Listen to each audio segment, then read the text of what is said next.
बच्चों, आज हम देखने वाले हैं एक टॉपिक जिसका नाम है TIR, टोटल इंटरनल रिफ्लेक्शन। आपने ये टॉपिक पढ़ा होगा अपने रिफ्रैक्शन ऑफ लाइट वाले चैप्टर में, 10th के महाराष्ट्र बोर्ड के टॉपिक में। आपको ये हम आज देखने वाले हैं प्रैक्टिकली कि TIR होता कैसे है। तो थोड़ा बहुत पहले हम समझ लेते हैं कि TIR है क्या। तो मेरे पास मैंने रखा हुआ है एक ट्रांसपेरेंट सा एक कंटेनर रखा हुआ है जिसके अंदर मैंने पानी भरा हुआ है। आप देख सकते हैं ये थोड़ा मूव भी कर रहा है। इसके अंदर हम देखने वाले हैं, आपको इतना बहुत अच्छे से पता होगा कि अंदर जो वाटर है वो डेंसर मीडियम हुआ और बाहर का जो एयर है वो रेयर मीडियम हुआ। अगर आपने TIR के बारे में थोड़ा बहुत पढ़ा होगा तो आपको पता होगा कि TIR तभी पॉसिबल है जब लाइट डेंसर मीडियम से रेयर मीडियम में जाए। डेंसर मीडियम से रेयर मीडियम में अगर लाइट जाएगी तो ही TIR हो सकता है और एट सर्टेन एंगल होगा, हमेशा TIR होने वाला नहीं है। TIR का फायदा क्या है बच्चों इसका? तो इसका फायदा अगर मैं आपको बताऊं तो इसका फायदा ऑप्टिकल फाइबर में किया जाता है। जहां मैसेजेस, जैसे आर्मी के मैसेजेस होते हैं, बहुत ज्यादा फास्ट भेजे जाते हैं और उनको कोई डिकोड ना कर सके, उनको कोई हैक ना कर सके, इसमें ऑप्टिकल फाइबर बहुत बड़ा काम करता है। कैसे वर्क करता है वो सिंपल सी बात है, TIR के थ्रू भेजा जाता है और यहाँ पे जो मैसेजेस यहाँ से एक जगह से दूसरी जगह सेंड किए जाते हैं बच्चों, उसकी स्पीड बहुत ज्यादा होती है, अप्रॉक्स 2 लाख किलोमीटर इन 1 सेकेंड। मतलब यहाँ से मैंने सपोज करो मैसेज भेजा तो ज्यादा से ज्यादा 2 सेकंड के अंदर यही मैसेज पहुंच जाएगा मून पे, इतनी ज्यादा स्पीड होती है इसकी। तो उसी चीज को हम, उसी कंसेप्ट को आज हम देखने वाले हैं प्रैक्टिकली कि कैसे वो चीजें होती हैं। ठीक है, तो ये रहा मेरे पास कंटेनर और मैं स्टार्ट करता हूं इसका एक्सपेरिमेंट। ठीक। हेलो स्टूडेंट्स, तो हम देख रहे हैं अभी आज के टाइम पे कि रिफ्रैक्शन क्या होता है।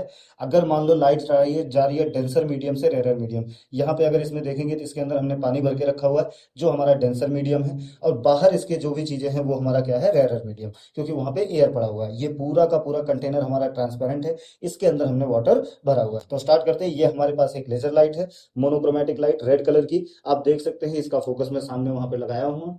आप वहां पे देख सकते हैं कुछ इस तरीके की लाइट आ रही है। इसी को मैं इस ट्रांसपेरेंट मीडियम में डालने वाला हूं और आप देखना किस तरीके से ये बेंडिंग कर रहा है। सबसे पहले तो एक बार एक काम करेंगे हम, इसको कंप्लीटली, आप देखिए ट्रांसपेरेंट है, मैं यहाँ से एक बार सीधा सीधा लाइट डालता हूँ। आपको दिखेगा सामने स्क्रीन पे लाइट जाती हुई, कोई बेंडिंग नहीं होगी। क्यों? क्योंकि लाइट सीधी सीधी जा रही है। आप देख रहे होंगे वो बाहर, वहां पे लाइट कोई बेंडिंग नहीं हुई, कोई TIR नहीं हो रहा है। लाइट सीधा डेंसर मीडियम से रेयर मीडियम में चली जा रही है। लेकिन दूसरा अभी हम देखेंगे फिर से एक्सपेरिमेंट करके कि TIR कैसे होता है।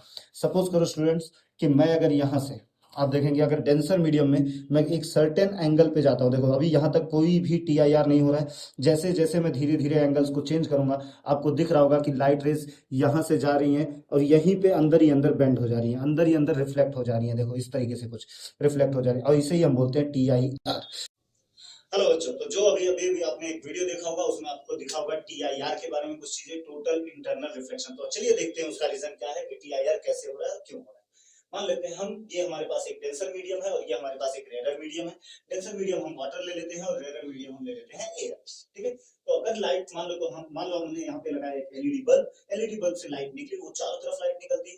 तो लाइट, कुछ लाइट रे सीधी गई होंगी, कुछ लाइट रे यहाँ पे कुछ एंगल पे गई होंगी। तो आपको बहुत अच्छे से पता है कि when light rays goes from denser to rare medium, it bends away from the normal, normal से दूर जाएगी। तो देखो ये ऐसे जा रही थी, नॉर्मल से दूर होकर ऐसे चलेगी, ऐसे चलेगी। फिर एक ऐसा एंगल आया, एक ऐसा इंसिडेंट एंगल आया जिस एंगल पे एंगल ऑफ रिफ्रैक्शन, मतलब जो बेंड हुई है लाइट, वो लाइट बेंड कितने डिग्री पे हो गई, 90 डिग्री बेंड हो गई। कितने डिग्री? मतलब सरफेस पे ही रह गया।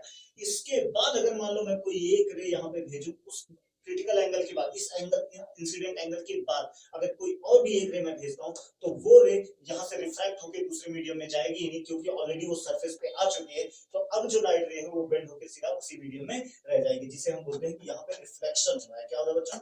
रिफ्लेक्शन। और इसे ही बोला जाता है टोटल इंटरनल रिफ्लेक्शन। इसे हम क्या बोलते हैं? Total internal reflection. की लाइट रे यहाँ से गई और बेंड होकर यहाँ से चली गई। तो आपने वीडियो में यही देखा होगा कि जब हमने पहले सीधा लाइट रे को रखा तो सीधी की सीधी चली गई होगी, बट जैसे जैसे मैं उसे एंगल पे करते गया, एक टाइम ऐसा आया कि एक एंगल पे लाइट रे ऐसे गई और बेंड होकर उसी मीडियम में रह गई, जो हम बोलते हैं TIR। इसी का यूज किया जाता है ऑप्टिकल फाइबर में, पेरिस्कोप में, बहुत सारी जगह है जहां जहां पे हम इसका यूज करते हैं। ठीक है, तो आई थिंक आपको समझ में आया होगा क्या क्या चीजें एक्सप्लेन की गई। ठीक है, मिलते हैं इन द नेक्स्ट वीडियो।